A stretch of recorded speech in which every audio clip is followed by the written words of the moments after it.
Why do we have 7 days in a week?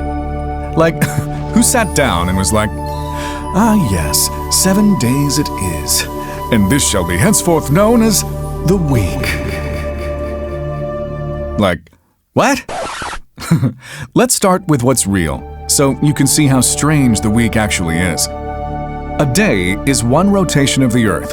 You can see it. Sun up, sun down. Undeniable. A month is, roughly, one cycle of the moon. The word month literally comes from moon. Real. A year is one leap around the sun. The seasons, at least at the parts of the Earth where we have those, prove it. Real. Now, the week. Go outside. Look up. Find me the thing in the sky that takes 7 days to happen. I'll wait. There isn't one. There's no astronomical event with a 7-day cycle. Nothing rises, sets, orbits, or resets on a weekly rhythm.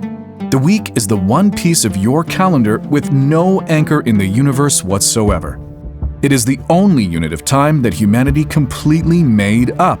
I mean, lots of things are made up, like language, toxic masculinity, religion, but that's besides the point. So, if nature didn't hand us 7, who did? Where does the week come from?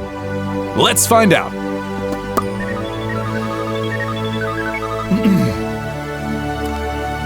Hold on, what was the sentence? Before we continue, we're giving away a $25 Amazon gift card. Answer our question, get the card. Stay tuned to find out what the question is. Roll the clock back more than 4,000 years to Mesopotamia, modern-day Iraq. The Babylonians. And before them, the Sumerians, whose calendar goes back to the 21st century BC. These people were extraordinary skywatchers, and they had a problem we've quietly inherited. The moon cycle, new moon to new moon, is about 29.5 days. Awkward number. You can't build a tidy calendar on 29.5 of anything. But the moon gives you something else. 4 clean phases. New moon, waxing half. Full moon, waning half.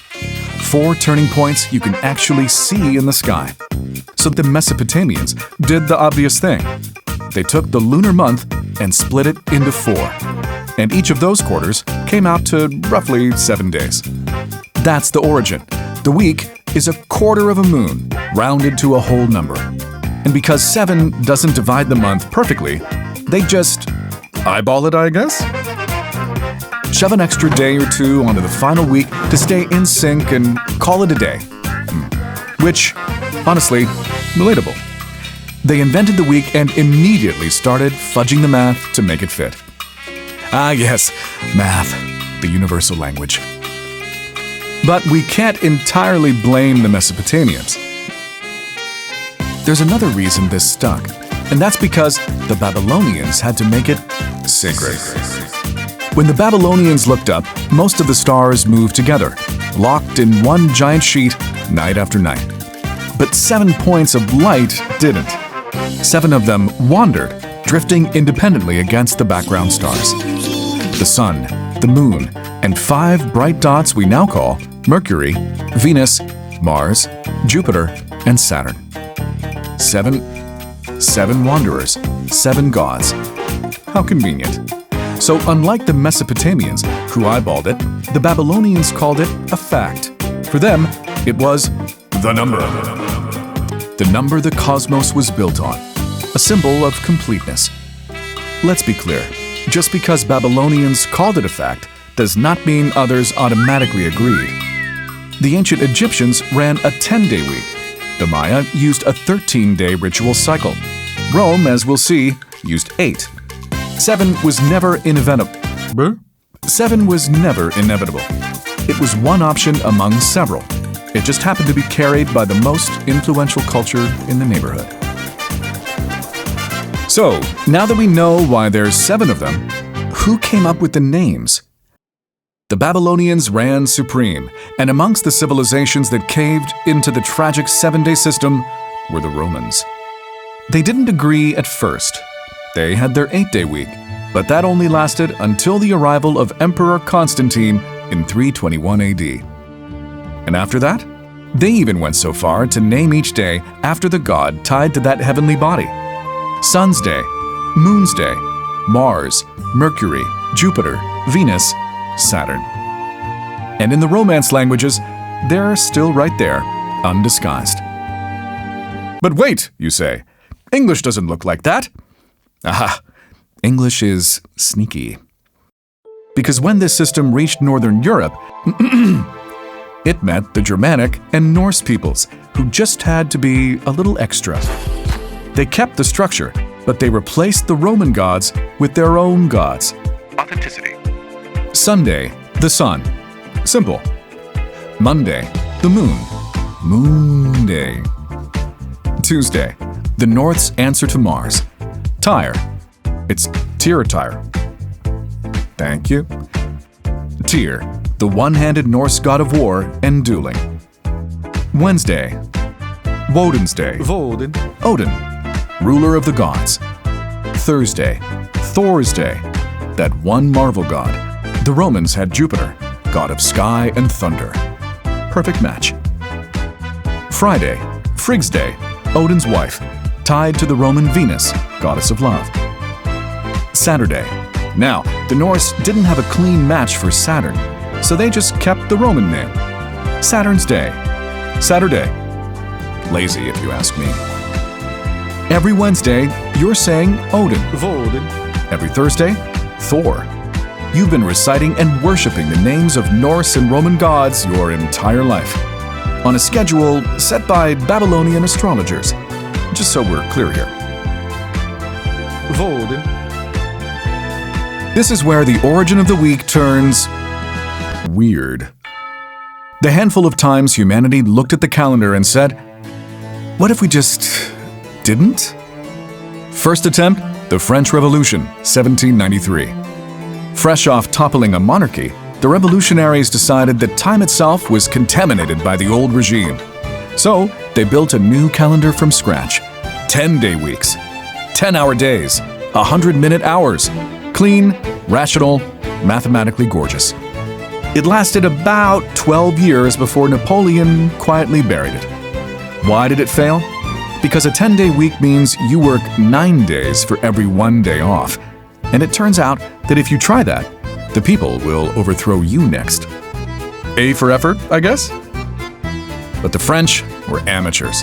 The people who came closest to killing the week weren't chasing math. They were trying to erase God and rebuild the human being from scratch. Take a guess. Oh, wait. Here's a hint. The year is 1929. The land is East. These people enjoy a strong, clear liquor made out of potatoes and befriend bears. Still no clue? Well then, here's the answer. The Soviet Union. Stalin's government looked at the 7-day week and seized 2 enemies hiding inside it. Enemy 1, waste. 1 day a week, the factories fall silent. Machines sit idle. No good. Enemy 2, religion. Because when does everybody rest on the same day? Sunday. And what do people do with a shared day off? They go to church. They live a life the state does not control. Very, very not good. The solution? Yeet the whole week out of the window. Oh, what's yeet? Yeet the whole week? The system was called the Neprerivka, right? The continuous work week. Here's how it worked. The 7-day week is gone. In its place, a rolling 5-day cycle. Every worker is assigned a color, and your color is the 1 day in 5 that you rest. On any given day, only 1/5 of the population is resting. The other 80% keep working. The factory literally never stops. There is no shared day off, because a shared day off was the main thing they tried to abolish. Did it work? On paper, technically, yes. Production climbed. Church attendance collapsed. There was just this tiny little detail the Soviets missed. Your wife had a different color than you. Your friends had different colors. Your kids, your parents, people you loved were never off on the same day you were. You couldn't plan a wedding. You couldn't go to a bar with your friends because, shocker, they were working. Relatable. They had optimized the human being into total isolation. And it started to rot from the inside. People just wanted their Sunday back. So obviously, the system did not last. On June 26, 1940, the Soviet Union surrendered. The 7-day week came back. The Neprilivka was dead. Now, where does the weekend fit into this story? Because you might be thinking the weekend, 2 days off, is the ancient natural thing the Soviets were attacking. It isn't. The weekend is younger than the light bulb. And the reason it's 2 days, not 1, not 3, is because of an accident. For most of history, even in the Christian world, you got 1 day off, Sunday. For the non-Christians, that's the day God took a little time off from working so hard. So, a 6-day work week was completely normal in Britain and America deep into the 1800s. There were early cracks. In early 1800s Britain, craftsmen who controlled their own hours started quietly taking Mondays off too, to recover from the weekend's drinking. They jokingly called it Saint Monday, a fake holiday honoring a saint who never existed. But that was an unofficial hangover. Not a system. So where did the real second day come from? Why 2? Not that we're complaining. Roll back to a New England cotton mill around 1908. The mill had hired a large and growing number of Orthodox Jewish immigrants. And Orthodox Jewish practice observes the Sabbath from Friday sundown to Saturday sundown. Working Saturday was not an option. This created a scheduling nightmare. If a big chunk of your workforce vanishes every Friday evening and can't return until Saturday night, the factory floor is chaos. So the manager made a practical call. Give everyone, Jewish and Christian alike, Saturday off. But that created a new problem. With Saturday empty, running the mill on Sunday was pointless because the Christian workers rested on Sunday. 2 groups, 2 different holy days, sitting right next to each other on the calendar. The simplest solution? Close both days. Win-win. Boom! That's your weekend. Not a gift, not a law of nature. Just a simple truce between 2 religions' Sabbaths. One Jewish, one Christian. Because that was easier than fighting about it. I think the modern world has some learning to do. So, let's step back and look at the whole shape of it. The rhythm that runs your entire life, 5 on, 2 off, isn't ancient, isn't natural, and isn't universal. It's a 20th century factory compromise stacked on top of a 4,000-year-old astrology chart. A 4,000-year-old idea built by people counting lights in the sky with no basis in nature went head-to-head with the industrial might of the Soviet Union.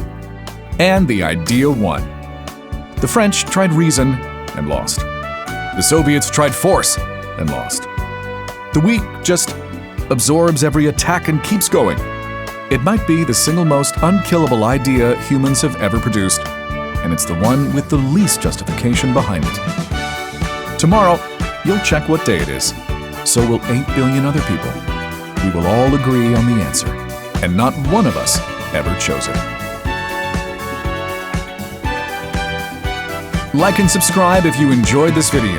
We'll keep digging up the origins of the ordinary things you never think about. And about that gift card, the question is... what did the Soviet Union call their continuous work week? Know the answer? Comment below. And what's my line? Comment below and check the description for details.